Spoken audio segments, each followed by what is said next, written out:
إن الحمد لله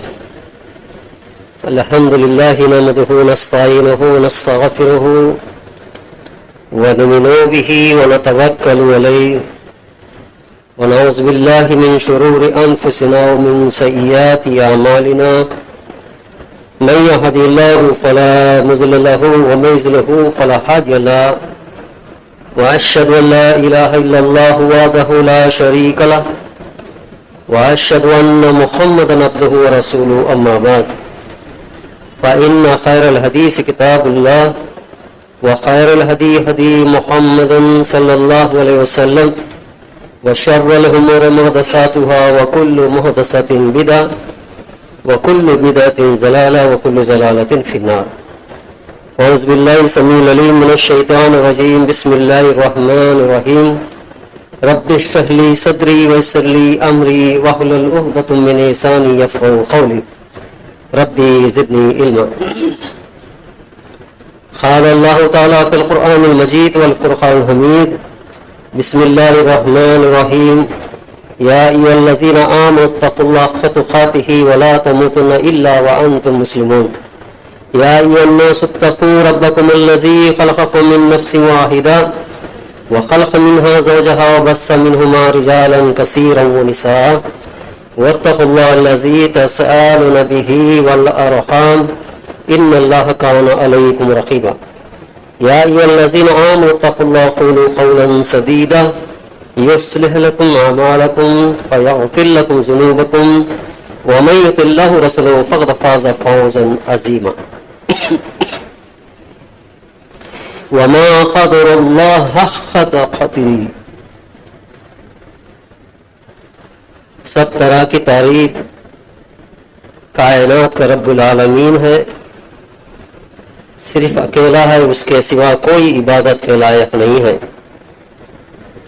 اسی نے ہمیں اسلام سے نوازا ہے اور امت محمدیہ میں پیدا کیا ہے. اللہ کی بہت ہی شکریہ ادا کرنی چاہیے. انسانوں کے رہنمائی کے لیے اپنے نبیوں کو مبعوث فرمایا ہے. سارے نبیوں پر اللہ سبحانہ و تعالیٰ کی سلامتی ہو. خصوصیت کے ساتھ آخری نبی حضرت محمد صلی اللہ علیہ وسلم پر اللہ سبحانہ و تعالیٰ کی سلامت نازل ہو. میرے عزیزوں اور دوستو، آپ کے سامنے سورہ فاتحہ کے متعلق چند باتیں رکھتے چلے آ رہا ہوں. آج بھی وہی عنوان ہے کہ سورہ فاتحہ کا ہی جو بچا ہوا انشاءاللہ آپ کے سامنے رکھنے کے لیے کوشش کروں گا. ایاک نعبد و ایاک نستعین ہے، یعنی الحمدللہ رب العالمین الرحمن الرحیم مالک یوم الدین ختم ہوا ہے. ایاک نعبد و ایاک نستعین کا سلسلہ انشاءاللہ آپ کے سامنے قرآن و حدیث کی روشنی میں رکھنے کی کوشش کروں گا. اللہ سبحانہ و تعالیٰ سننے اور سنانے والوں کو اس باتوں پر غور و فکر کرتے ہوئے عمل کرنے کی توفیق عطا فرمائے. اور ایک آیت آپ کے سامنے میں نے پیش کیا ہوں، سورہ زمر کی آیت ہے وَمَا قَدَرَ اللَّهَ حَقَّ قَدْرِهِ. ان لوگوں نے جس طریقے سے اللہ تعالیٰ کا قدر کرنا چاہیے اس طریقے سے نہیں کیا ہے. یعنی اللہ تعالیٰ نے فرمایا ہے کہ اللہ کا جو قدر کرنے کا جو طریقہ ہے اس طریقے سے اللہ تعالیٰ کا قدر نہیں کیا. یہ آیت میں اللہ تعالیٰ نے واضح فرماتا ہے. اور کس طریقے سے قدر نہیں کیا لوگوں نے، اسی کے بارے میں آپ کے سامنے چند باتیں رکھنے کی کوشش کرتا ہوں. کہ ایاک نعبد و ایاک نستعین، اس کا سراسر ترجمہ یہ ہے کہ ہم صرف تیری ہی عبادت کرتے ہیں اور صرف تجھی سے مدد چاہتے ہیں. یعنی عبادت کے اعلان ہے، ہم صرف اور صرف کسی کی عبادت نہیں کرتے. پہلے نفی ہے، اس کے بعد فرماتے ہیں ہم تیری ہی عبادت کرتے ہیں اور کسی کی عبادت نہیں کریں گے، اور مدد کے لیے بھی تجھی سے چاہتے ہیں، تو ہی ہمارا مددگار ہے. یعنی عبادت کس کو کہتے ہیں؟ انتہائی عاجز اور کمزوری کی اظہار کا نام ہے. انتہائی عاجز اور کمزوری کا اظہار کرنے کا ہی نام ہے کہ عبادت. یعنی کسی کی انتہائی تعظیم و محبت کی وجہ سے اس کے سامنے اپنی انتہائی عاجزی اور فرمانبرداری کے اظہار کا نام عبادت ہے. یعنی کسی کے سامنے تعظیم اور محبت کی وجہ سے اس کے سامنے ہم انتہائی عاجز اور فرمانبرداری کریں گے، اس کا اظہار کریں گے، اسی کو عبادت کہا جاتا ہے.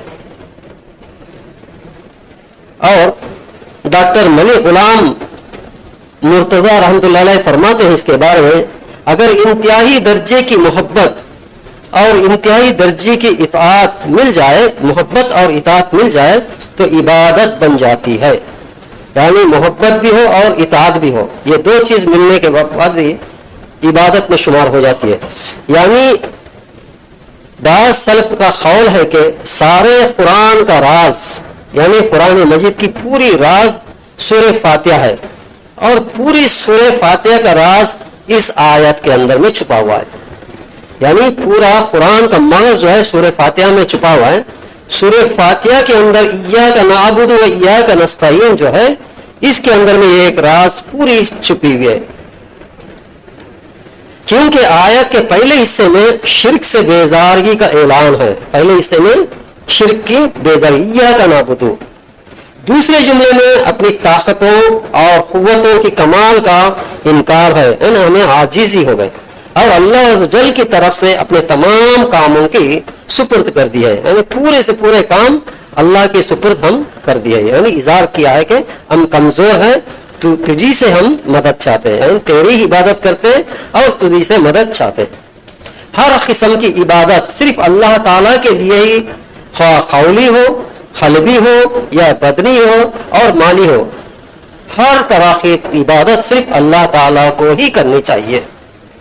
جیسے کہ ہم لوگ تشہد میں پڑھتے ہیں، التحیات للہ والصلوات والطیبات، یعنی تمام قولی، قلبی، بدنی اور مالی عبادتیں اللہ تعالیٰ کے لیے ہی خاص ہے. قولی عبادت میں ذکر اور اذکار و تسبیح و تحمد اور تحلیل وغیرہ شامل ہے. یعنی قولی عبادت اس کو کہتے ہیں جو ذکر کیا جائے اور تسبیح اور حمد، الحمدللہ اور سبحان اللہ، اللہ اکبر کہا جائے وغیرہ، یہ سب کے سب قولی عبادت کے اندر میں شامل ہے. قلبی عبادت یعنی توکل رکھنا، یعنی بھروسہ کرنا، صرف اللہ تعالیٰ پر ہی بھروسہ کرنا چاہیے، اس کو قلبی عبادت، یعنی دل کے اندر بھروسہ اللہ کے اوپر ہی رکھنی چاہیے. خوف یعنی ڈرنا، ڈر اور خوف صرف اللہ تعالیٰ کا ہی رکھنے چاہیے. محبت اور تذلیل اور خشوع اور خضوع یہ سب شامل ہے قلبی عبادت کے اندر میں. بھروسہ جو ہے اللہ پر بھروسہ کرنی چاہیے، توکل کرنی چاہیے. تدبیر کرنے کے بعد اللہ پر ہی توکل کرنی چاہیے، یہ ایک قلبی عبادت میں شمار ہے. اسی طریقے سے ڈرنا، یعنی اللہ سے ہی ڈرنی چاہیے اور کسی سے ڈر خوف نہیں ہونی چاہیے. بہت سے لوگوں کا ایمان یہ ہے کہ فلانا کام نہ کرنے کی وجہ سے، فلانا عمل نہیں کرنے کی وجہ سے ڈرتے ہیں کہ ہمارا کچھ بگڑ جائے. ایسا خوف نہیں ہونی چاہیے. تدبیر کرتے ہوئے، اللہ پر بھروسہ رکھتے ہوئے اللہ سے ہی ڈرنی چاہیے ہر کام کرتے وقت.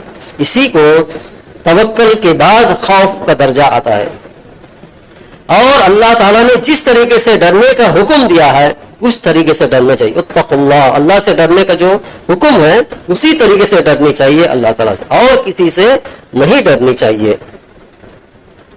اور بھروسہ بھی اسی طریقے سے کرنی چاہیے کہ اللہ کے اوپر پورا سے پورا بھروسہ کرنی چاہیے. اوروں پر بھروسہ کرنا یہ خطی غلط ہے، کیونکہ قلبی عبادت کے اندر میں شمار ہے کہ بھروسہ صرف اللہ تعالیٰ پر ہی رکھنی چاہیے. اور محبت بھی اللہ سے ہی کرنی چاہیے، جیسا کہ اللہ کے نبی صلی اللہ علیہ وسلم نے فرمایا کہ جب تک تم اللہ اور رسول محبت نہیں کرو گے جب تک تم کامل مومن نہیں بن سکتے. اور خشوع اور خضوع اور عاجزی جو چیز ہے، عاجزی ہو جانا، انسان صرف اللہ کے ہی خشوع میں عاجز ہونی چاہیے، اوروں کے سامنے عاجز نہیں ہونی چاہیے، کیونکہ قلبی عبادت میں شمار ہے. اسی طریقے سے بدنی عبادت، قولی، قلبی اور بدنی عبادت جو ہے فرض یعنی نماز اور نفلی نمازیں اور روزہ اور حج اور دیگر احکام الہی کی مثلا پیروی کرنا چاہیے، کیونکہ یہ جو عبادت کے اندر بدنی عبادت میں جو ظاہری اعتبار سے نظر آتا ہے وہ جو ہے نماز ادا کرنا، فرض نماز۔ اسی طریقے سے اگر کسی نے نفل نماز بھی اللہ کو چھوڑ کر اوروں کی خوشنودی کے لیے نماز قائم کرے گا، یہ جائز نہیں ہے، یہ بدنی عبادت نہیں۔ اسی طریقے سے روزہ رکھنا، اللہ کی خوشنودی کے لیے، اللہ کی رضامندی کے لیے روزہ رکھنی چاہیے، اوروں کے لیے اگر رکھا تو وہ بھی جائز نہیں ہے۔ اسی طریقے سے حج اور دوسرے احکام الہی جو بھی کرتے یہ سب کچھ اللہ کی رضامندی کے لیے ہونی چاہیے، قولی، قلبی اور بدنی۔ اس کے بعد مالی عبادت، یہ عبادت میں جیسا کہ زکوٰۃ، صدقہ و خیرات، قربانی اور نذر و نیاز وغیرہ سب شامل ہے مالی عبادت کے اندر۔ یعنی اپنا مال جو خرچ کرنے کا جو حکم ہے اللہ تعالیٰ کا وہ ہے زکوٰۃ ادا کرنا اور صدقہ اور خیرات کرنا اور قربانی میں۔ اسی طریقے سے اگر نظر و نیاز جو کرنا ہے صرف اللہ تعالیٰ سے ہی کرنی چاہیے، اوروں سے نہیں کرنی چاہیے۔ اگر ایسا کوئی کیا تو مالی عبادت کا ناجائز انسان بن جائے گا، یہ ناجائز ہے۔ یعنی صرف نظر و نیاز اللہ تعالیٰ کی ہی خوشنودی کے لیے، اللہ تعالیٰ کے اوپر ہی ہم نظر و نیاز کرنی چاہیے، اوروں کو نظر و نیاز نہیں کرنی ہے۔ تمام انبیاء کرام کی سب سے پہلی بنیادی دعوت بھی یہی تھی کہ عبادت صرف ایک اللہ ہی کی ہو جائے، جیسا کہ نوح علیہ السلام، ہود علیہ السلام، صالح علیہ السلام، شعیب علیہ السلام کے متعلق میں اللہ سبحانہ وتعالیٰ نے قرآن مجید میں فرمایا کہ سورہ اعراف میں یا قوم اعبدوا اللہ ما لکم من الہ غیرہ، اے میری قوم کے لوگوں اللہ کی عبادت کرو، اس کے سوا تمہارا کوئی سچا معبود نہیں ہے۔ ہر نبیوں کا سب سے پہلا اعلان یہی تھا کہ تم اللہ کے سوا اور کسی کی عبادت نہیں کرنی چاہیے۔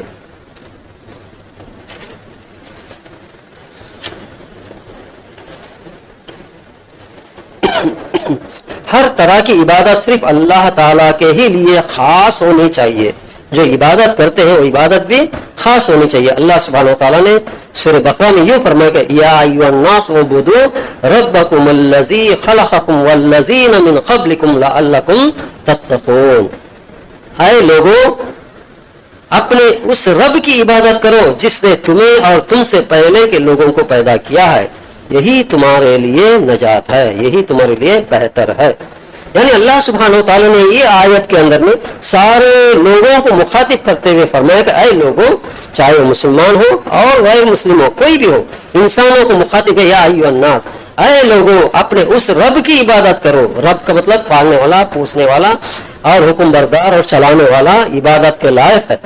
اس رب کی عبادت کرو جس نے تم میں بھی پیدا کیا اور تم سے پہلے لوگوں کو پیدا کیا، یعنی تم میں بھی پیدا کرنے والا صرف اللہ ہی ہے، اور تم کے آبا و اجداد یعنی آپ کے باپ دادا وغیرہ جتنے بھی گزرے یہ سب کو پیدا کرنے والا صرف اللہ تعالیٰ ہی ہے، اسی لیے اسی کی عبادت کرو تم نجات پا جاؤ گے۔ اسی طریقے سے اللہ سبحانہ وتعالیٰ اور جگہ فرمایا کہ وَاعْبُدُوا اللَّهَ وَلَا تُشْرِكُوا بِهِ شَيْئًا، اللہ کی عبادت کرو اور اس کے ساتھ ذرا سا بھی شرک نہ کرو۔ غور کیجیے، اللہ سبحانہ تعالیٰ فرماتا ہے کہ صرف اللہ کا ہی عبادت کرنی چاہیے اور اس کے اندر ذرہ برابر یعنی رائی کے دانے کے برابر بھی شرک نہیں ہونی چاہیے۔ میرے بزرگ عزیز دوستو، غور و فکر کیجئے کہ آج کل کے لوگ اللہ کو ماننے کے باوجود بھی شرک کرتے ہیں۔ یہی تو معنی ہے کہ ذرا برابر بھی اگر شرک ہوگا کہ اس کے اعمال پورے برباد ہو جائے گا، اللہ تعالیٰ اس کو معاف نہیں کرے گا۔ اگر چاہے چھوٹی موٹی گناہ دوسرے چیز میں ہو تو اللہ تعالیٰ چاہے تو معاف کرتا ہے، ورنہ یہ جو چیز جو ہے شرک کے بارے میں اللہ تعالیٰ نے فرمایا کہ وَاعْبُدُوا اللَّهَ وَلَا تُشْرِكُوا بِهِ شَيْئًا، یعنی یہ شرک اللہ تعالیٰ کسی حال میں معاف نہیں کرے گا۔ یعنی رائی کے دانے کے برابر بھی اگر اس کے ایمان کے اندر میں شرک ہے تو اللہ تعالیٰ اس کو معاف نہیں کرے گا۔ اور یہ اللہ سبحانہ وتعالیٰ نے فرمایا کہ یا ایھا الذین آمنوا قوموا اسجدوا واعبدوا ربکم، یعنی اے ایمان والو رکوع اور سجدہ کرو اور اپنے رب کی عبادت کرو، صرف اور صرف اللہ کے ہی عبادت کرو۔ میرے عزیزان گرامی، اللہ سبحانہ وتعالیٰ مخاطب ایمان سے ہے، اے ایمان والو رکوع کرنے کا جو ہے صرف تعظیم کے لحاظ سے ہو، صرف اللہ تعالیٰ کا ہی کرنا چاہیے۔ یعنی رکوع جو کرنا ہے وہ اللہ کے لیے ہی کرنی چاہیے، خاص عبادت ہے۔ اسی طریقے سے سجدہ بھی کرنا ہے تو صرف اللہ تعالیٰ کی رضامندی کے لیے ہی کرنی چاہیے، اوروں کے لیے سجدہ جائز نہیں ہے۔ کیونکہ اللہ تعالیٰ نے رب العالمین ہے، اسی کی عبادت کرنی چاہیے، سارے جہاں کا پالن ہار ہے، اسی نے پیدا کیا ہے، صرف اسی کو رکوع و سجدہ کرنی چاہیے۔ سورہ حج کی آیت ہے یہ۔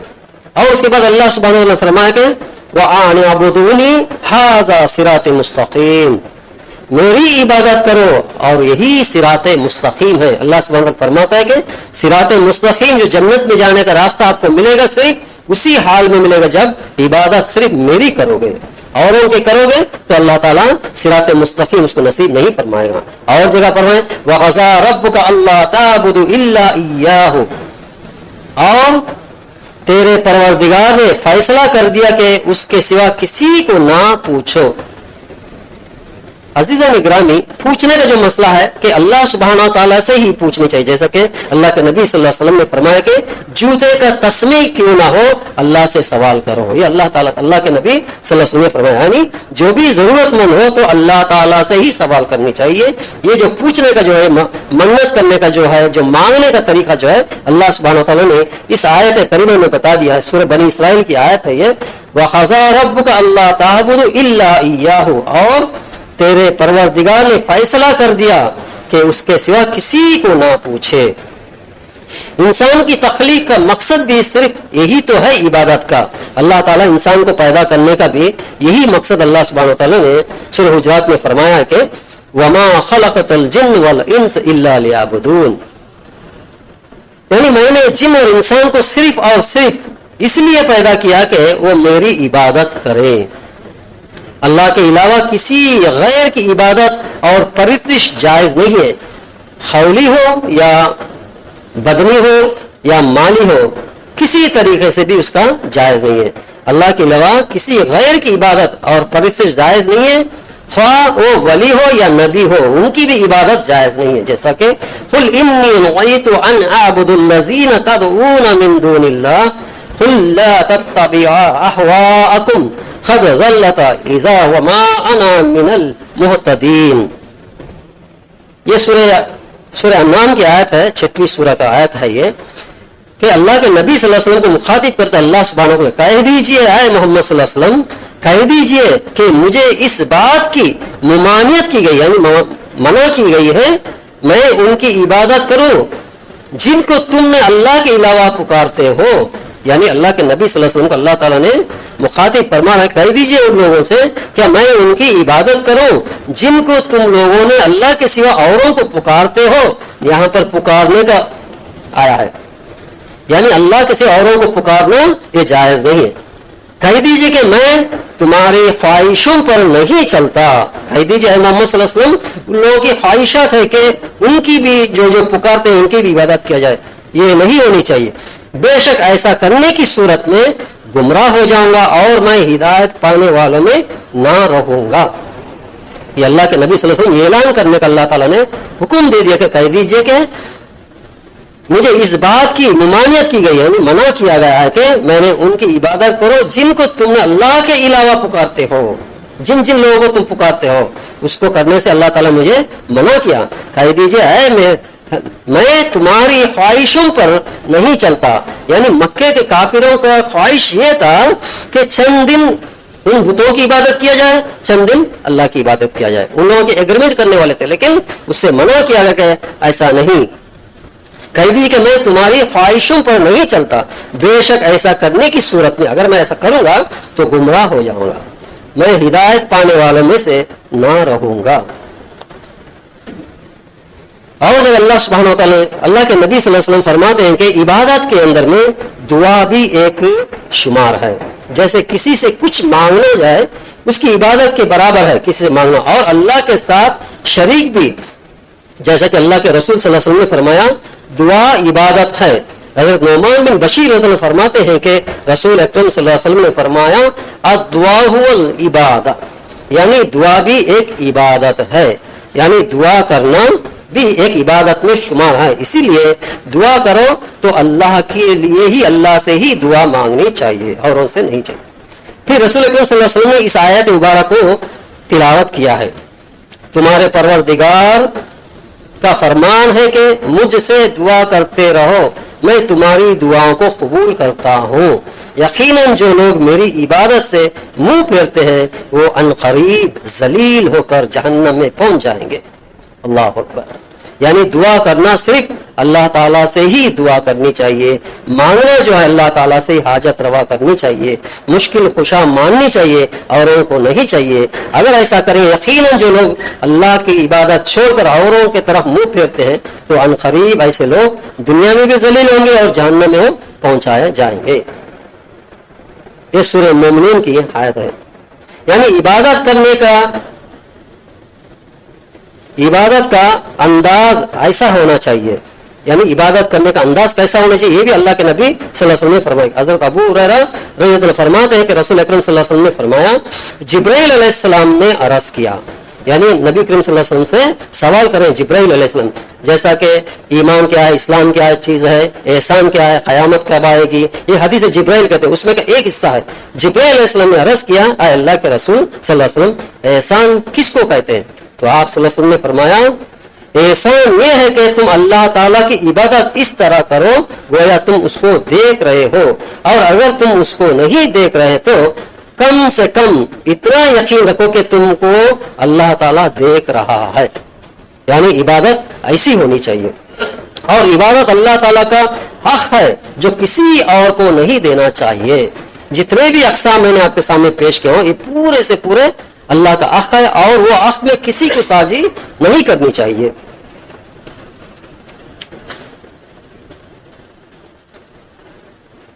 یہ استعانیت کیا ہے؟ ایاک نعبد و ایاک نستعین، ہم صرف تیری ہی عبادت کرتے ہیں اور صرف تجھی سے مدد چاہتے ہیں۔ اس کا کیا ہے؟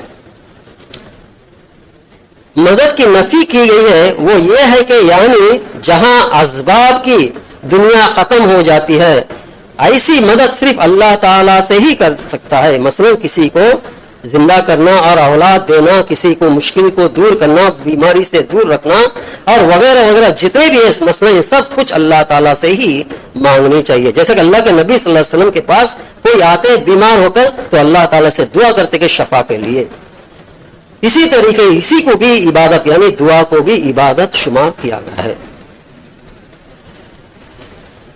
بلکہ یہ ایک دوسرے کے ساتھ مدد اور معاونت کرنا ہے۔ یعنی کسی نے کہا کہ اللہ کے نبی صلی اللہ علیہ وسلم کی دعا کر دیجئے، یعنی کسی سے کہا، یہ کہنا جائز ہے کیونکہ حقوق الانسانیت کے اندر میں جائز ہے۔ جیسا کہ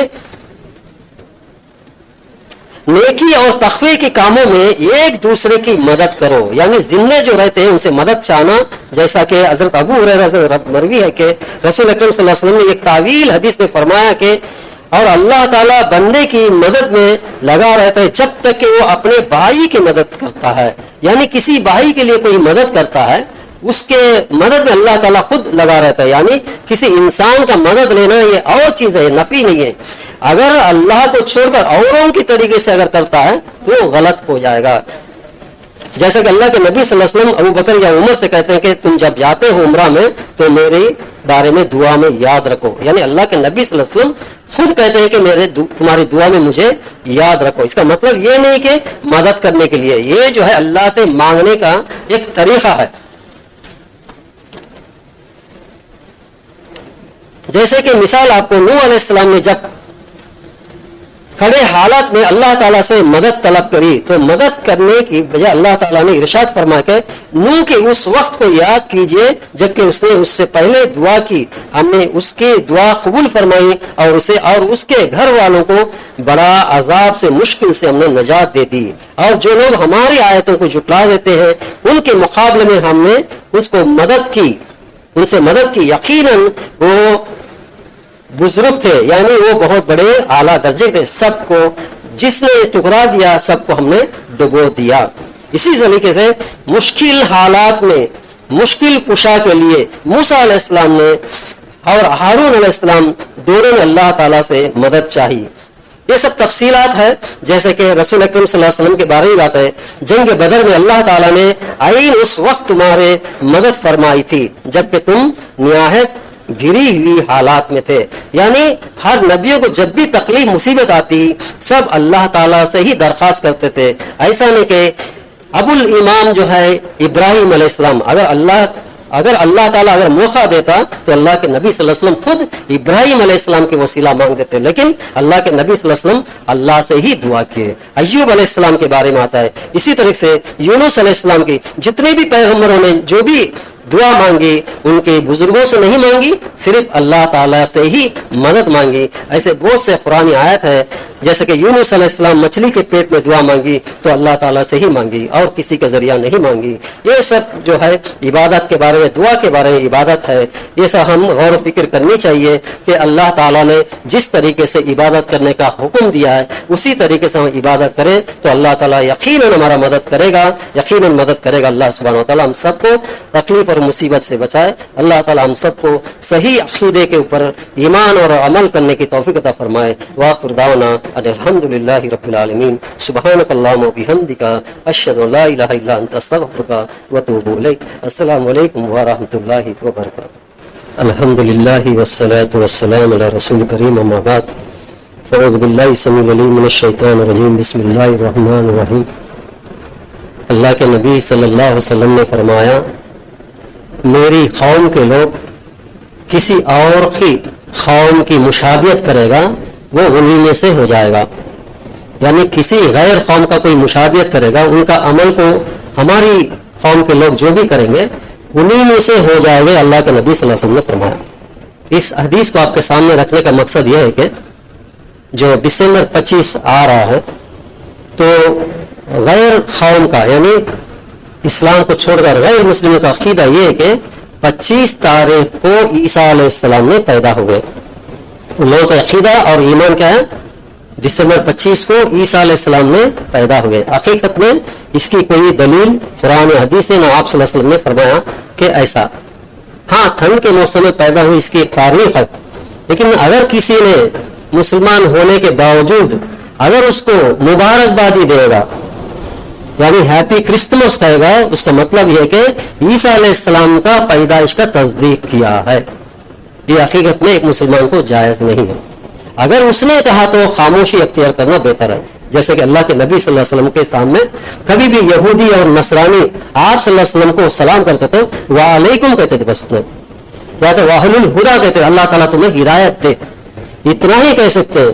ابھی بھی ہم لوگ جب کام کرتے ہیں ڈپارٹمنٹ میں کہتے ہیں سلام بھائی اگر بولتے ہیں، ہاں وعلیکم، بس اتنا ہی، وعلیکم السلام ورحمۃ اللہ وبرکاتہ کہنے کا حکم نہیں ہے۔ وعلیکم کیونکہ وہ ہمارے اڑوس پڑوس ہے کہتا ہے تو اس کے بارے میں اتنا ہی کہ اللہ تعالیٰ تم کو سلامتی جب دے کے تمہیں ہدایت دے، کیونکہ ہدایت بڑی چیز ہے۔ اسی لیے جو 25 کا جو آ رہا ہے اس کے بارے میں مبارکباد دینا یہ اسلامی شریعت کے مطابق ناجائز ہے، اس سے پرہیز کرنا ہمارے لیے بہتر ہے، کیونکہ اللہ کے نبی صلی اللہ علیہ وسلم کے سنت پر عمل کرنے کا ہمیں موقع ملے گا۔ اللہ تعالیٰ ہم سب کو اس کو عمل کرنے کی توفیق عطا فرمائے۔ ان اللہ ملائکۃ یصلون علی النبی یا ایھا الذین آمنوا صلوا علیہ وسلموا تسلیما، اللهم صل علی محمد وعلی آل محمد کما صلیت علی ابراہیم وعلی آل ابراہیم انک حمید مجید، اللهم بارک علی محمد وعلی آل محمد کما بارکت علی ابراہیم وعلی آل ابراہیم انک حمید مجید۔